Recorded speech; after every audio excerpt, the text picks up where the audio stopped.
Assalamualaikum warahmatullahi wabarakatuh.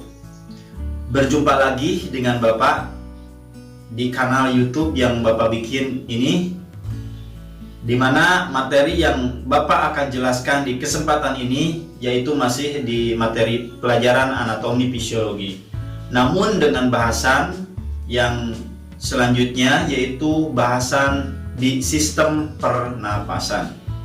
Ya, nah, sistem pernapasan. Adik-adik semua, pernahkah adik-adik semua melakukan rongsen untuk memeriksa keadaan organ paru-paru dari adik-adik semua? Ya, dimana teknik rongsen yang dilakukan dengan menggunakan sinar X biasanya itu akan menghasilkan sebuah gambar, yang mana gambar tersebut akan menggambarkan keadaan paru-paru kita. Apakah paru-paru kita itu sehat atau tidak sehat, ada masalah atau tidak ada masalah.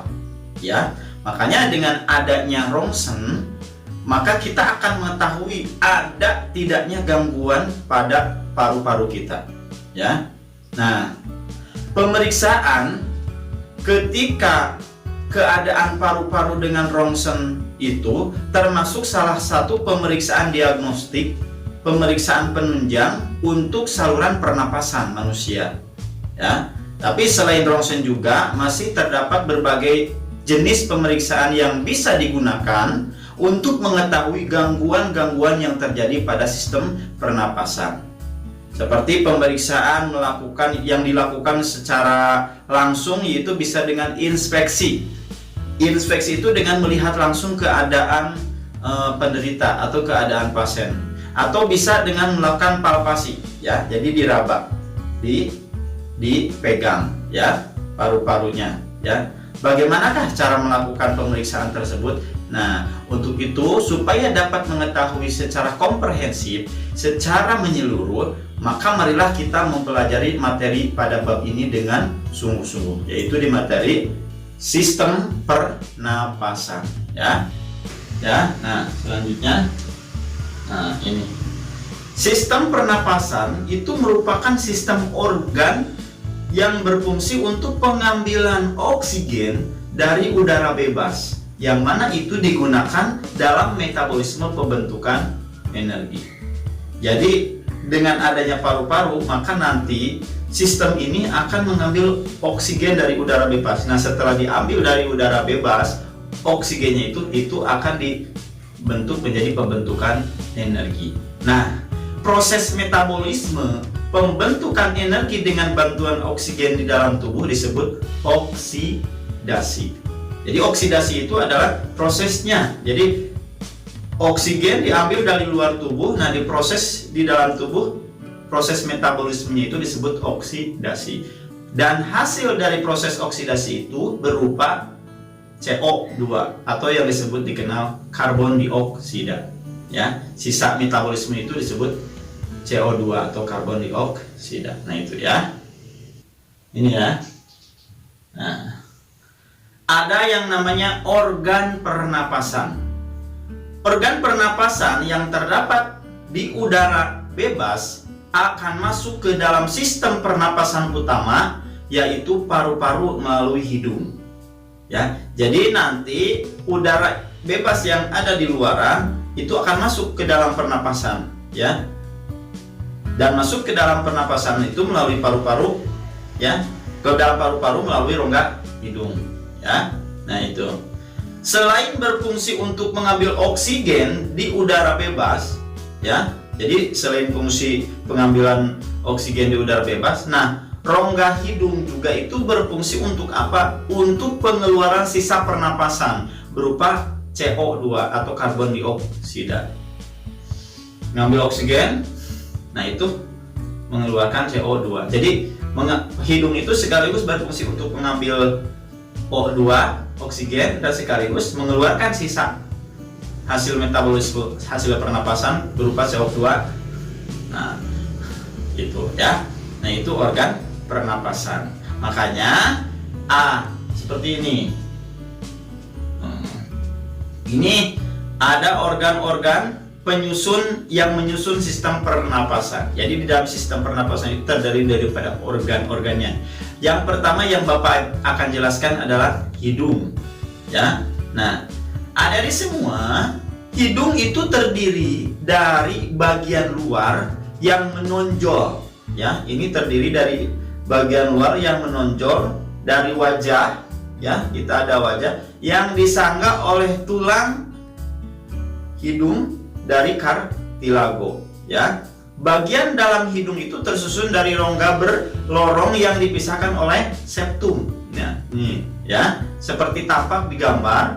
Jadi rongga berlorong, jadi ada lubangnya. Nah, lubangnya dua itu dipisahkan oleh septum.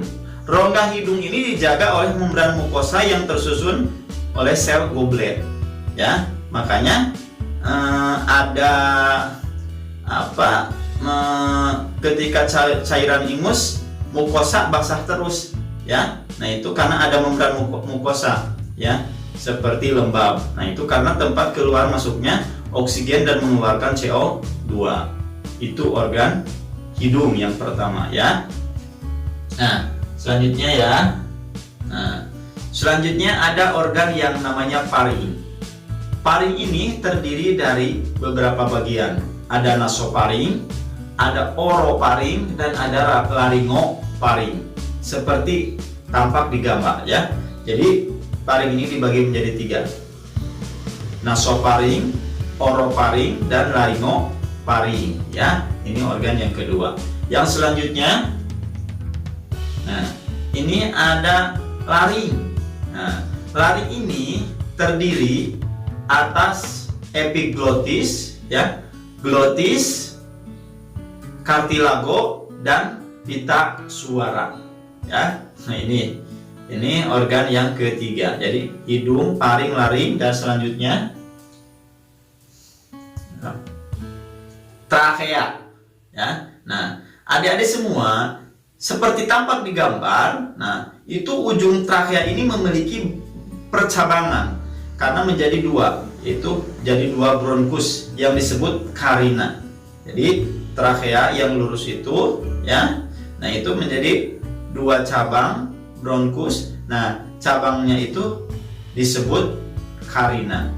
Dan di dinding trakea ini itu terdiri dari tiga lapis. Ada lapisan luar, lapisan tengah, dan lapisan dalam.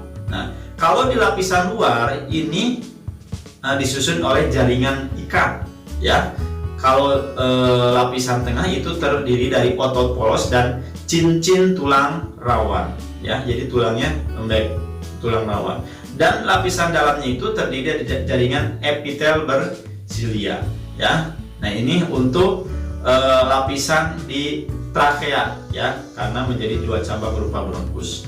Nah, yang selanjutnya, nah, ada yang namanya organ bronkus, ya. Nah, bronkus ini ada di semua terdiri dari dua. Ada bronkus kanan, ada bronkus kiri. Dan di bronkus kanan ini terdiri dari tiga lobus, ya. Jadi ada tiga lobus seperti tampak di gambar ini, ya. Dan ada bronkus kiri terdiri dari dua lobus, ya. Itu bronkus, ya. Nah, ini selanjutnya ada bronkiolus.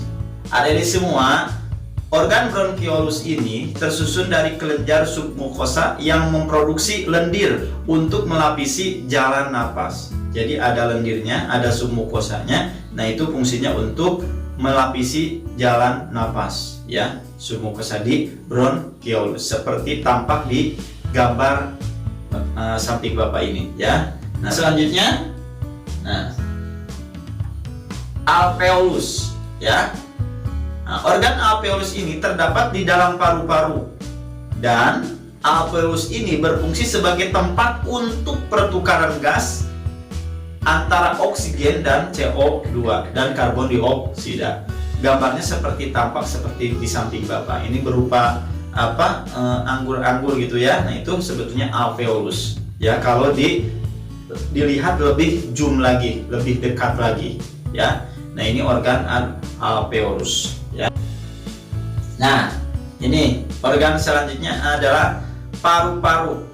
Adik-adik semua, paru-paru di dalam tubuh kita itu dilindungi oleh pleura.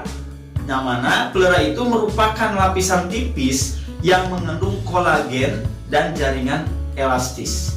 Ya, jadi ketika rongga dada mengembang dan mengempis, nah itu ada gesekan-gesekan itu. Nah, antara rongga dada luar dengan paru-parunya itu dilindungi oleh pleura.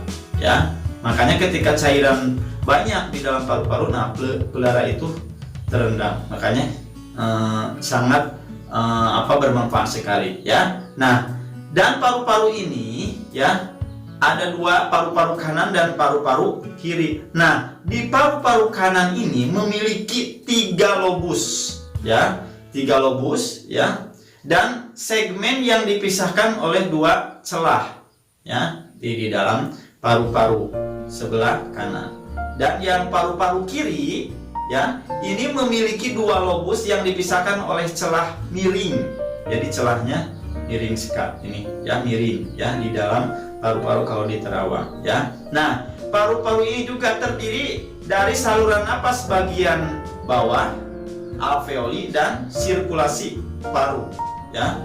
Itu saluran napasnya terdiri dari alveoli, saluran napas bagian bawah, dan sirkulasi paru. Dan sirkulasi paru ini mengatur aliran darah dari pembuluh arteri menuju paru-paru, dan pembuluh darah vena meninggalkan paru-paru, ya. Itu jadi nanti akan ada sirkulasi di dalam organ paru ini, yang mana nanti mengatur aliran darah. Ketika masuk ke dalam paru-paru itu berarti arteri, pembuluh darahnya, dan ketika keluar dari paru-paru itu pembuluhnya vena, ya. Nah, ini organ paru-paru, ya. Jadi ada hidung, ada paring, ada laring, ya, ada trakea, ada bronkus, bronkiolus, alveolus, dan secara keseluruhan paru-paru itu sendiri, ya. Nah, itu tentang organ pernapasan. Nah, ini selanjutnya ada mekanisme pernapasan. Dalam mekanisme pernapasan itu terdiri dari 2 mekanisme, ya. Ada inspirasi, ada ekspirasi. Ins itu masuk, eks itu keluar. Kalau secara dilihat dari tata katanya, ya, seperti itu. Nah, tetapi dalam mekanisme pernapasan ini ada dua bentuk. Ada pernapasan dada dan pernapasan perut, ya. Nah, pembedanya, kalau pernapasan dada itu ini melibatkan otot antar tulang rusuk. Kalau pernapasan perut ini melibatkan otot diafragma. Makanya dalam mekanisme pernapasan ini, di pernapasan dada ini, inspirasi dan ekspirasi ini juga berbeda. Kalau dari pernapasan dada, ya, maka inspirasinya itu tanda tanyanya apa? Kalau dia menginspirasi, tulang rusuk terangkat yang pertama, ya. Kalau inspirasi, rongga dada membesar, ya. Ini rongga dada membesar, tulang rusuk terangkat, tekanan dalam dada menurun, paru-paru mengembang, ya, besar, udara masuk. Nah, ini seperti ini inspirasi. Nah, ini inspirasi. Jadi seperti itu tanda-tanda, ya. Ada ekspirasi. Nah, kalau ekspirasi berarti apa? Tulang rusuk menurun. Nah, ini tulang rusuk menurun, dada mengecil, ya, tanda-tanya tekanan paru-paru lebih tinggi, jadi lebih menekan, dan udara keluar, ya, paru-paru mengecil. Itu perbedaan inspirasi dan ekspirasi. Nah, kalau di pernapasan perut sama sih pada prinsipnya, cuma yang membedakan adalah otot diafragma. Kalau inspirasi berarti tandanya? Berarti otot diafragma datar, ya. Jadi otot diafragma datar, rongga dada membesar, ya. Pernapasan perut, ya, rongga dada membesar sama paru-paru mengembang dan udara masuk, ya. Itu inspirasi di pernapasan perut. Dan ekspirasi tandanya apa kalau pernapasan perut? Sama, otot diafragma relaksasi, melengkung, ya, ini otot diafragmanya ini, ya. Rongga dada mengecil, paru-paru mengempis, dan udara keluar. Itu perbedaan mekanisme paru-paru di sistem pernapasan ya. Nah, selanjutnya frekuensi pernapasan. Apa itu frekuensi pernapasan? Adalah intensitas masuk atau keluarnya udara tiap menit dari dalam keluar tubuh atau sebaliknya. Jadi menghirup napas ya. Nah, itu frekuensinya berapa gitu normalnya nanti ya, karena ada beda antara dewasa dan bayi. Nah, tapi frekuensi pernapasan itu berbeda ya, karena ada yang mempengaruhi, ada faktor-faktor yang mempengaruhi. Pertama, usia ya. Semakin usianya semakin bayi ya, usianya tidak dewasa, maka napasnya juga per menitnya itu angkanya juga besar ya. Jadi tergantung usia ya, tidak boleh disamakan. Yang kedua, jenis kelamin, laki-laki dan perempuan beda yang mempengaruhi ya pola napas, frekuensi napasnya. Suhu, semakin panas semakin dingin, nah pola napas juga, frekuensi napas juga akan berubah ya. Posisi tubuh, ketika posisi tubuh sedang berdiri ini seperti ini ya, biasa-biasa. Tapi ketika posisi tubuh sedang tidur atau sedang duduk atau sedang lari, beda ya frekuensi pernapasannya ya, pola napasnya juga beda. Nah, itu posisi tubuh. Aktivitas tubuh, nah ketika aktivitasnya sedang olahraga, lari, sport ya, atau ketika melakukan aktivitas yang luar biasa ya, banyak gerak, maka frekuensi napas juga berbeda. Nah, makanya frekuensi pernapasan ini dihitung ya, per menit itu berapa normalnya. Nah, ini ya, untuk bayi baru lahir itu angkanya kalau normal ya 35 sampai 50 kali per menit. Jadi dihitung dadanya, nanti berapa kali itu dalam 1 menit kembang kempisnya dada ya. Nah, kalau 35 sampai 50 berarti normal untuk bayi baru lahir ya. Untuk usia kurang dari 2 tahun, nah itu 25 sampai 35 kali per menit ya, yang kurang dari 2 tahun. Kalau yang usianya 2 sampai 12 tahun itu berapa? 18 sampai 26 kali per menit ya. Itu. Dewasa, kalau dewasa 16 sampai 20 kali per menit. Jadi kalau lebih ya, lebih dari 24 ya, itu namanya takipne ya. Tapi kalau napasnya kurang dari 10 kali per menit itu namanya beradipne ya. Kalau kurang dari normal berarti beradipne, kalau lebih berarti takipne. Kalau tidak ada napas, tidak bernapas, itu namanya apne ya. Nah, itu penamaan kalau misalnya di dalam sistem pernapasan, kalau seandainya ada di semua menemukan masalah-masalah di saluran pernapasan. Nah, sementara itu yang Bapak sampaikan mudah-mudahan bisa dimengerti, dipahami, dan selanjutnya di tutorial YouTube video selanjutnya nanti Bapak akan lanjutkan ya. Itu saja, terima kasih. Wabillahi taufiq wal hidayah. Wassalamualaikum warahmatullahi wabarakatuh.